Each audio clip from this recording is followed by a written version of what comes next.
Welcome back to the Seven Deadly Sins anime review, special number 51. Yeah, in pretty much like about 2 weeks, I'm going to stop doing these specials. Yep. Why? Because the series is coming back. hmm Wrath of the Gods. I know it's coming back this month. I know that this weekend is basically the final episode of Super. hmm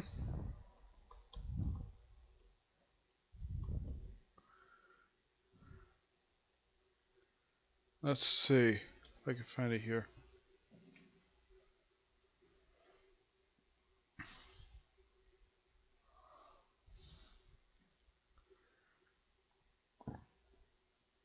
Excuse me. Okay. Wow. Next week. So this probably will be the last special. Yes, the last one before the series comes back. Yep. And starting and these specials will resume. Well, I'll talk about that in a minute. Okay. Now in the case of this particular special, I'm reviewing a side story. Yep, not no set in the manga, a side story. This is basically the Seven Deadly Sins Gaiden, The King Sings Lonely. hmm Yep, that's pretty much the name of this chapter. This is simply put another thing for Escanar. Yes, Escanar, we get a little bit more of his backstory in here. Chapter starts off pretty much where, like, we have have Rosa meet him off, and that's actually from his origin story that was explained in the show, so that part is canon. Now we get to some new stuff. We see Gil Thunder, Hauser, and I don't remember what the other guy's name is. This is basically them young, it's about 10 years before the events of the series.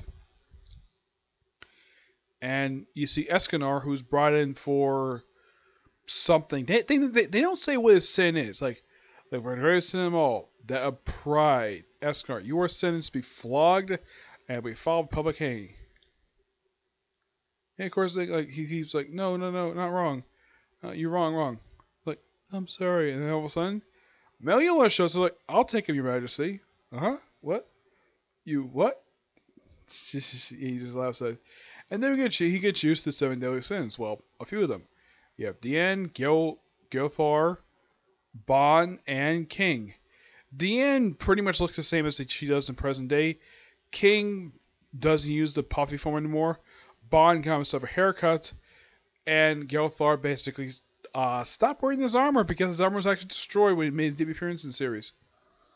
Yep. And the thing is, well, Escanar is actually the last person to join the group. And the thing is, he's actually the youngest member of the group. He's actually the only one who's actually human.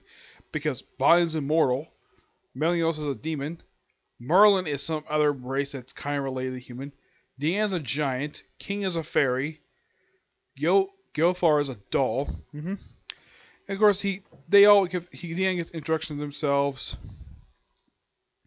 and he sees Merlin. This is kind of the first time he's seen Merlin, and she looks like Rosa, and she kind of does, basically the same face. But Rosa's a blonde, while Merlin is I believe she's a raven hair. hmm Yeah, and he thinks that he's seen it before, even though he really hasn't. Merlin has heard about him via reputation and rumors. So pretty much they ask him what his specialty is, and his poetry. He's a damn good poet. Merlin loves his poems. hmm And and that very night, everybody gets drunk. Yep. We see King kind of look like from this picture, almost looked like he got out of his puppy form where anybody saw him. Yeah, no one basically. He spent the whole period of time in his fat form. I have no idea why in the world he thought this was a good idea, but present day, no, he actually doesn't use this anymore. He very rarely does it. Yeah, and of course they have fun. Drunk says, "Wait, what a day! Everything." Is the escort just walking the village? And of course, Merlin's curious, and she just is sitting there and she's floating. Yeah, she does this a lot in the series. Loves to float. Her outfit's different than it is in present. Present day is basically a little bit more revealing than this. Basically, almost like a dress that's torn.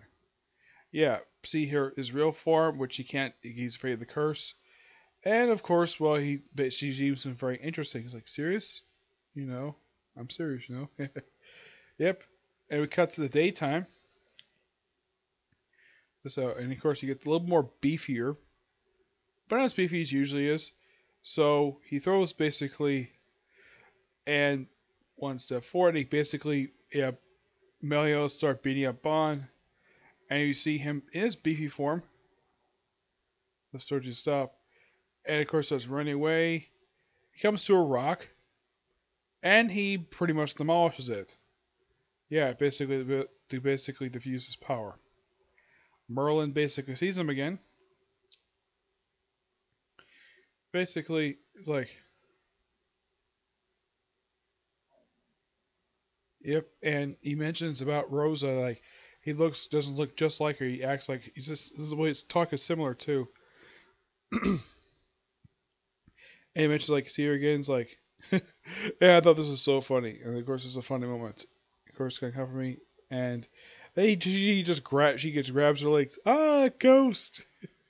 She's like, what? She's got like a blank expression on her face, like, why did you grab my legs for? Yeah,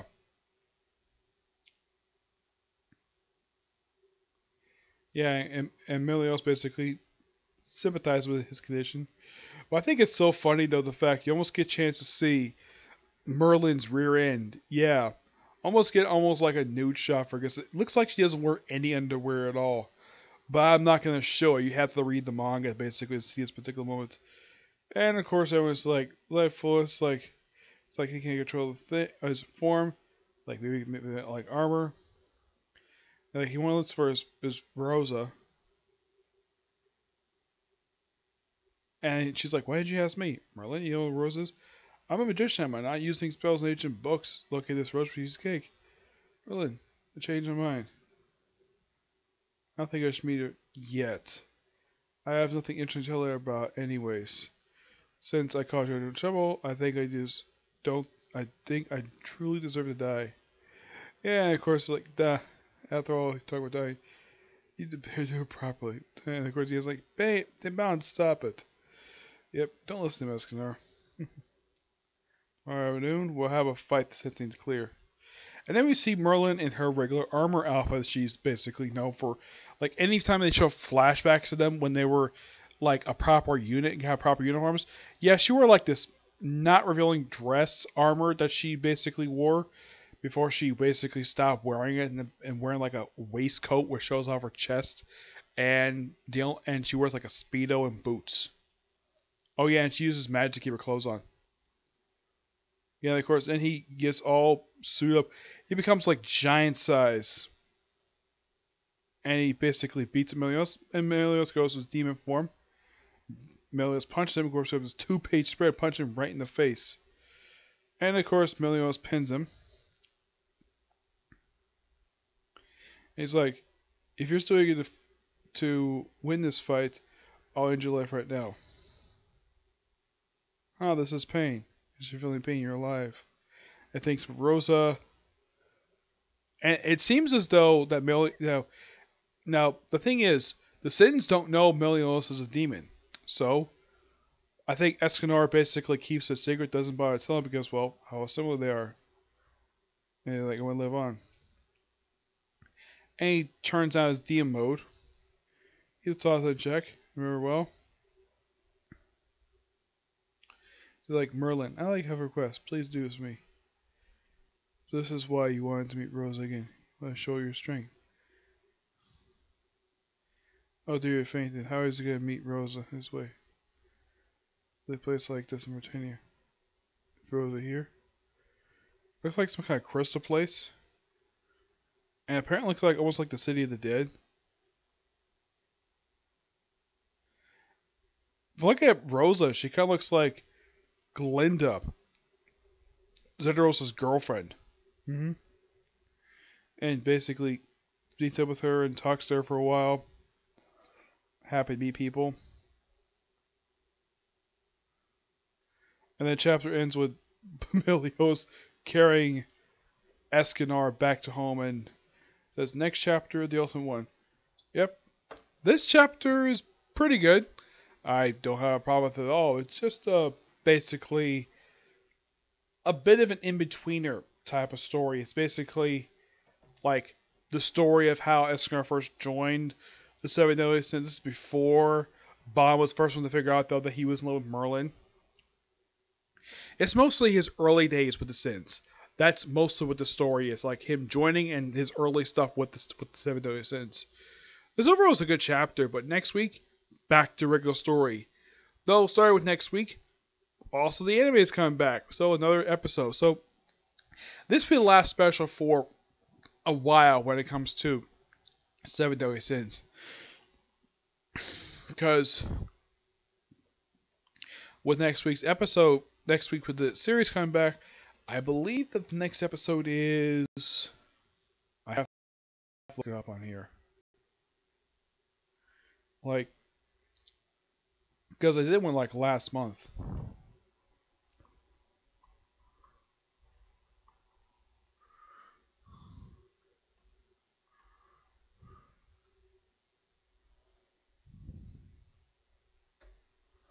Let's see. Well, I think it'll be like episode like 20 something.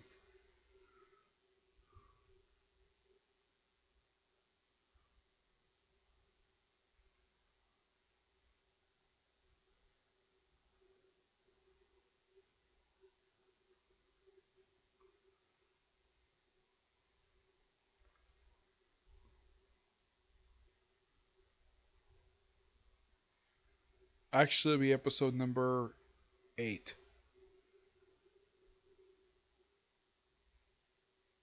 8?